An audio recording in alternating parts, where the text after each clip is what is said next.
comentário de Leal Júnior, olha, muito detalhado e grave as colocações do procurador. Boa tarde, Leal Júnior. Boa tarde, Silas. E o que mais preocupa é essa questão do Instituto de Previdência. Porque havia uma aplicação, e a própria lei permite, para que se possa melhorar, fazer render esses recursos, e se tira de uma instituição que há muito tempo vinha dando resultados satisfatórios, segundo se sabe, no Banco do Brasil, para aplicar, Caixa Econômica, para aplicar num banco que logo depois fechou as suas portas. Isso é de uma gravidade sem limites. É preciso que alguém venha explicar isso, porque isso é sério demais. São recursos dos servidores públicos para garantir a aposentadoria deles no futuro.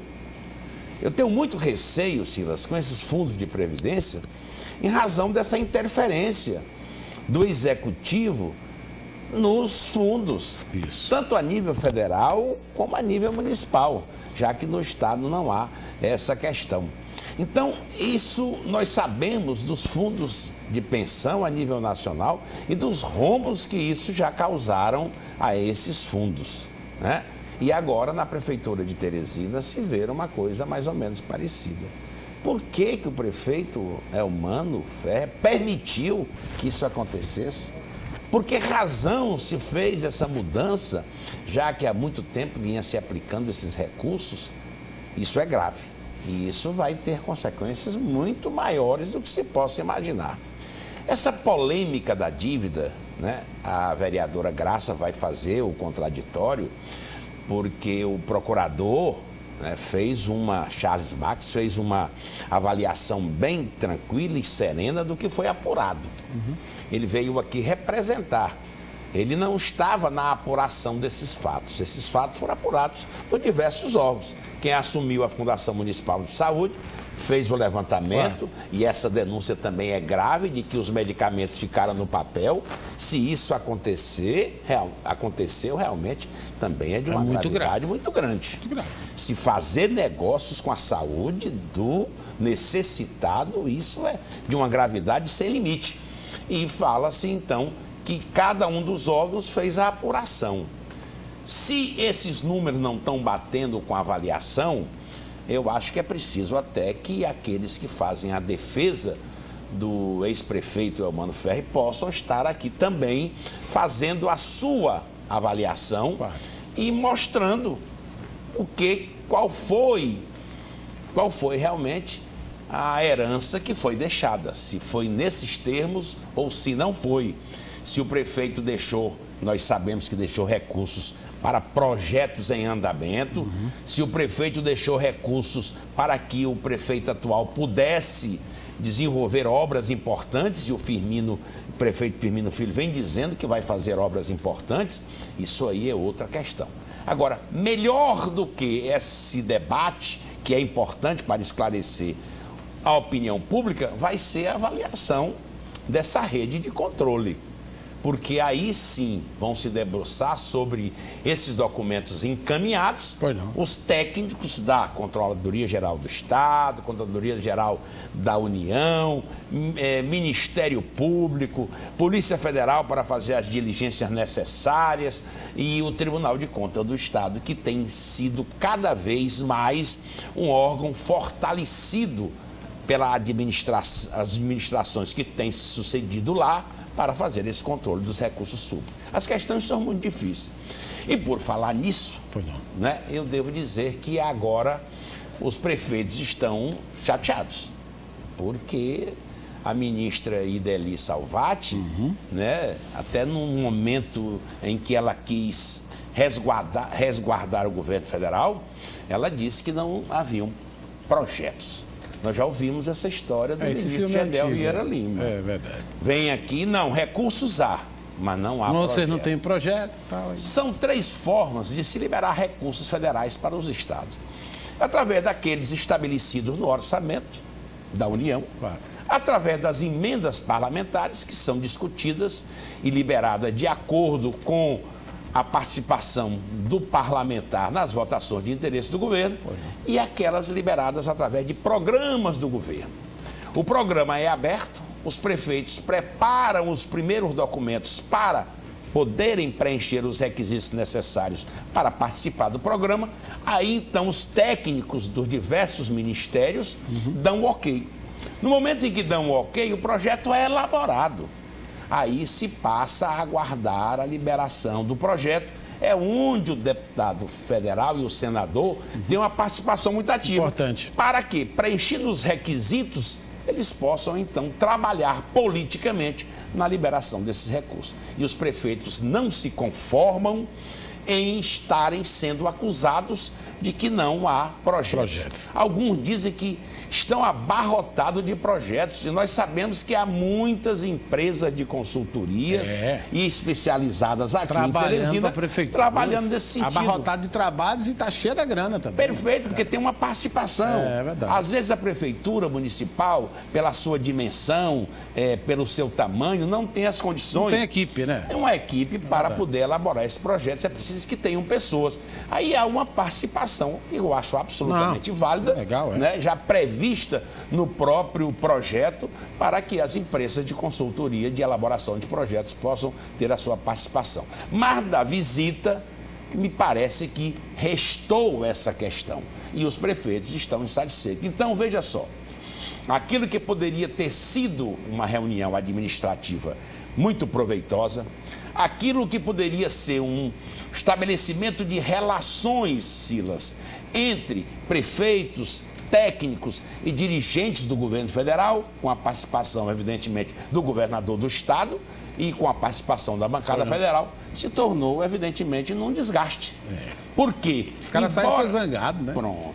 Embora tudo possa acontecer de importante, e eu percebo que coisas importantes foram trabalhadas, eu percebo que o governador ficou, de certa forma, satisfeito com as expectativas que terá para receber esses recursos, para alavancar mais ainda a sua administração, mas, de qualquer maneira, houve uma insatisfação com relação aos prefeitos. A ministra deu um chute para fora.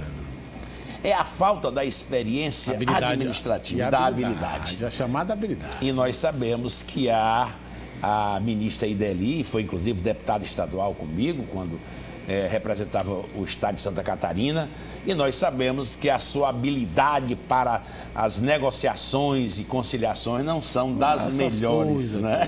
Ela pode ser até uma política ágil, uma política eficiente, ela pode ser até uma presente em todos os momentos, mas me parece que faltou um pouco de habilidade. Não precisava ter dito isso para 200 prefeitos que se deslocaram para Teresina. Você convida o cara para a festa, está todo mundo feliz na festa, no final da festa você diz, vocês vieram, mas não tinham convite, né?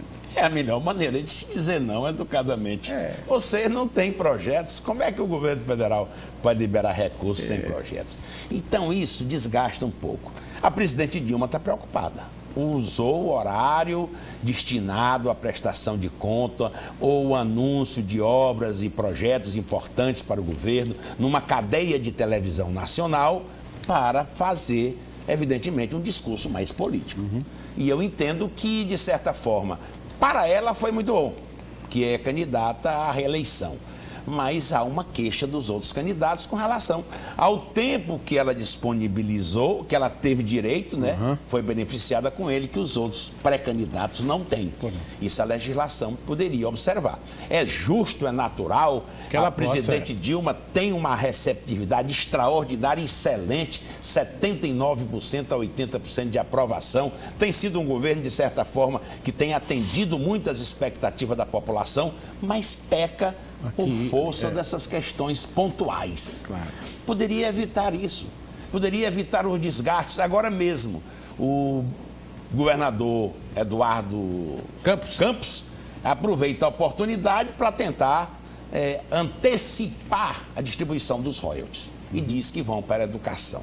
Isso já tira dos governantes o direito de fazer uma opção.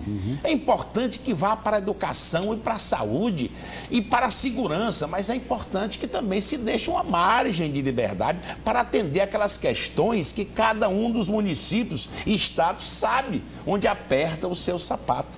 Aí a presidente Dilma, então, já propõe que vá para a educação. Ou seja, eu concordo com a distribuição dos royalties, mas eles têm que ir para direto para a educação. Direto para a educação, né? Que é uma responsabilidade do orçamento da União, que é uma responsabilidade do Estado, que é uma responsabilidade do governo federal e uma responsabilidade do município, né? Então são essas questões que precisam ser cuidadosamente. Não adianta querer se negar. Nós estamos em pleno debate político. Claro. Né? Aí vem o Ministério Público Eleitoral, na época da eleição, começa a punir vereadores, deputados e tal, que falam demais. Quando a eleição está aí estampada. Estampada aí para todo mundo ver, né? Eu espero. Léo, esse efeito, esses avanços da presidente Dilma, é tudo por causa do Galeguinho, do Zóio Azul aí do Pernambuco, né? Tudo isso. Rapaz. Me parece que ele partiu com uma boa imagem. Pois é. As informações que temos do seu governo em Pernambuco são muito boas. Passei o final de ano lá, o cara é endeusado, viu? Pronto. Eu estive em 2 oportunidades como membro da UNALE, que você conhece, um órgão que representa os parlamentares estaduais brasileiros, 1.057 parlamentares. Tivemos 2 vezes visitando o governador. E eu fiquei particularmente impressionado com a sua liderança administrativa, com a sua força política, com o seu prestígio junto à população. E então isso está transmitindo para o Brasil. O Brasil inteiro. E a presidente, então, resolveu. Não precisava. 79%, 80% de aprovação. É preciso ficar quieto. Às vezes você dá um chute para frente, a bola vai para trás, né? Se está tranquilo, vamos deixar que apareçam. Esse espaço que o Eduardo Gomes está ocupando é o espaço que o nosso senador Aécio Neves deixou de ocupar. É verdade. Porque ele não se definiu. Há muito tempo vem candidato, não sou. O Serra ainda pretende ser candidato, mas o Serra também já estabeleceu o seu limite. Então eu espero que nessa disputa nós possamos ser beneficiados, porque a ação administrativa vem sequenciada pela ação política. Não tem dúvida, mas como está causando preocupação, tá. Imensa. E a propaganda eleitoral do partido dele, ele dá, como diz o caboclo, só no gogó. Com categoria, mas, né, colocando... É muito educado, tem uma postura muito boa, agora, fala bem. Léo, eu estive no Pernambuco, o cara é endeusado. Agora, convenhamos, o Lula deu tudo para ele também. Deu. Não, paciência, deu tudo, né? E a Dilma também? Também. Então, ele tem um governo, uma cogestão. O Lula e a Dilma podem ter engordado a oposição. Perfeito. Geralmente, a oposição sai de dentro do seio do governo, né? E aí sai vitaminado, porque a mesa é farta, fortalecido, né? Então pronto. Obrigado, Léo.